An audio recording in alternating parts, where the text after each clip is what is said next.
Good evening everyone. शाम हो चली है, दिन भी ढल रहा है और आज मुझे रात को खाना वगैरह नहीं बनाना। रात को हम कहीं बाहर जाएंगे खाने के लिए, कहीं का इनविटेशन है।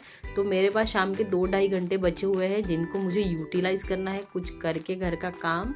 घर में बच्चे भी नहीं है तो ये शाम के 2-2.5 घंटे कोई नहीं होगा घर पे, तो मैं आज कर रही हूँ किचन का रीस्टॉकिंग, रीअरेंजिंग और घर का सफाई का काम।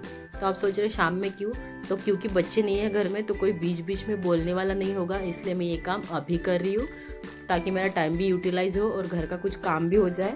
तो आजकल ऐसा मौसम चल रहा है, धूप भी है, बारिश भी है और इतनी तेज़ तेज़ हवाएं चलती है शाम में, दिन में भी, कि सारा धूल वगैरह सब अंदर आ रहा है। तो पिछले 3-4 दिनों से बहुत तेज़ हवाएं चल रही थी जिसकी वजह से घर में काफ़ी धूल हो चुकी है।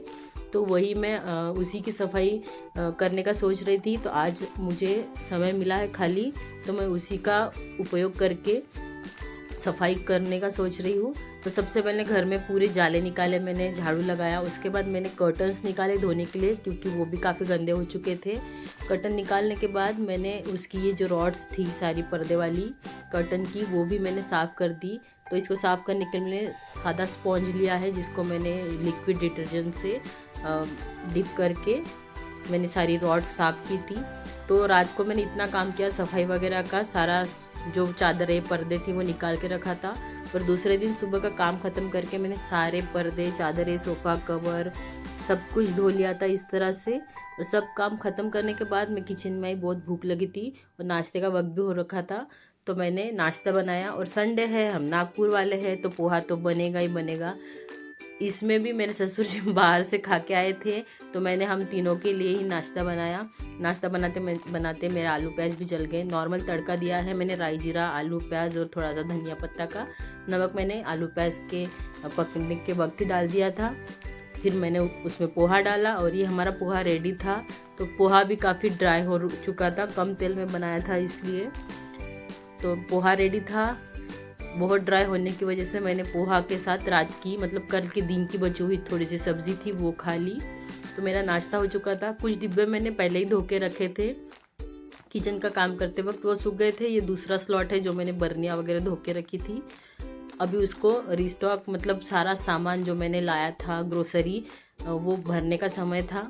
तो मैं 2-2 महीने में ग्रोसरी लाती हूँ। पूरा ख़त्म होने के बाद बीच बीच में अगर छोटा मोटा सामान लगा तो मैं बीच में ला लेती हूँ, पर 2-2 महीने की एक साथ लाने के बाद मुझे पता चलता है कि कौन सी चीज़ कितने दिन चलेगी। तो वही मैं सारा सामान लेके आई थी, तो वही डिब्बों में मैं अरेंज कर रही हूँ ताकि जब डिब्बे खाली हो तो उसको धोने में भी आसानी हो। नहीं तो कुछ लोग 6-6 महीने में, साल में 1-2 बार धोते हैं। मैं अगर खाली होता है डब्बा तो तभी के तभी धो के फिर से उसको भर के रख देती हूँ। तो इस तरह से मैंने सारे दाल, ग्रेन्स जो थे इन बड़े डब्बों में भर के रख दिए थे। पर एक्स्ट्रा का जो सामान बचता है इन डिब्बों में भरने के बाद वह मैं अलग से बकेट्स में, पेंट की बकेट है जो खाली हो जाती है, उन बकेट में या फिर ड्रम में, स्टील के ड्रम में भर के रखती हूँ। तो सारे डब्बे मैंने इस तरह से भर के रख दिए थे। और कितना अच्छा लगता है जब पूरा अनाज, दालें वगैरह घर में पूरा स्टॉक रेडी होता है, तो देखने में मुझे बहुत अच्छा लगता है। पर जब ये खाली होता है तो थोड़ा सा मायूसी हो जाती है कि चलो अब ख़त्म होने वाला है, लाना पड़ेगा। पर जब भरा हुआ होता है तो बहुत ही अच्छा लगता है। तो इस तरह से सारे डब्बे भर के मैंने अरेंज कर दिए थे। जब तक ये डब्बे भर रहे थे साइड बाय साइड दूसरे काम भी हो रहे थे किचन के। इन सब डब्बों में सामान भरने के बाद जो बचा हुआ एक्स्ट्रा सामान होता है, जो बची हुई ग्रोसरी होती है, उनको मैं इस तरह से बड़े वाले डिब्बों में या फिर ये जो प्लास्टिक की बकेट्स है उनमें रख देती हूँ। स्टील का ड्रम भी है, उसमें सारी बची हुई दालें और मसाले, सारा सामान मैं इस तरह से भर के रख देती हूँ। तो किचन का सारा सामान भरने के बाद जो बचे हुए डिब्बे थे वो सूख रहे थे, तब तक किचन का स्लैब काफ़ी गंदा हो चुका था इन सब सामान में भरने की वजह से। तो मैं यहाँ पे बर्तन धुल रही हूँ। रात को बाहर खाना खा के आने के बाद भी घर में इतने बर्तन जमा हुए थे, क्योंकि घर में बच्चा है तो थोड़े बहुत बर्तन जमा हो जाते हैं। चाय पानी के गिलास वगैरह, थोड़ा सा खाना बन गया था, बेटी के लिए मैंने थोड़ा सा चावल बनाया था, तो वही सारे बर्तन थे। यहाँ पे मैं उसको साफ़ कर रही हूँ। और जिनमें मैंने बचा हुआ अनाज भी निकाला था सूखा हुआ, वो सारे बर्तन भी मैंने धो लिए थे ताकि उनमें से किसी चीज़ की, ग्रेन्स की या मसालों की खुशबू ना आए, इसलिए वो सारे बर्तन मैंने धो लिए। और ऐसा clean and neat slab kitchen का किसे अच्छा नहीं लगता, पर मुझे पता है ये ज़्यादा देर तक ऐसा क्लीन एंड नीट नहीं रहेगा क्योंकि दोपहर का लंच बनाना है और भी जो डब्बे बचे हुए हैं जिनको भरना है वो भी चालू रहेगा सामान। तो यहाँ इस टाइम के लिए मैंने यहाँ पे ये सारा साफ़ कर दिया था और इसके बाद फिर से मैंने लंच बनाने की प्रिपरेशन चालू कर दी थी। किचन का काम ख़त्म करने के बाद मैंने बनाया खाना, मतलब दोपहर का लंच, जिसमें मैंने चावल चढ़ा दिया था और फूल गोभी की सब्ज़ी थी बनाई हुई बैगन के साथ, और रात की कड़ी बची हुई थी जिसको मैंने गर्म कर दिया था थोड़ा सा। और आज था लंच में फूल गोभी बैगन की सब्ज़ी, दाल चावल रोटी और थोड़ी सी कड़ी। दोपहर का लंच ख़त्म होने के बाद मैंने रूम का सेटअप किया, पूरा रूम मैंने साफ़ किया। अभी नहाना बाकी था मेरा, बाकी सारे काम हो चुके थे और ये खाने के बर्तन फिर से आएंगे धोने के लिए, उसका मुझे अफसोस हो रहा था।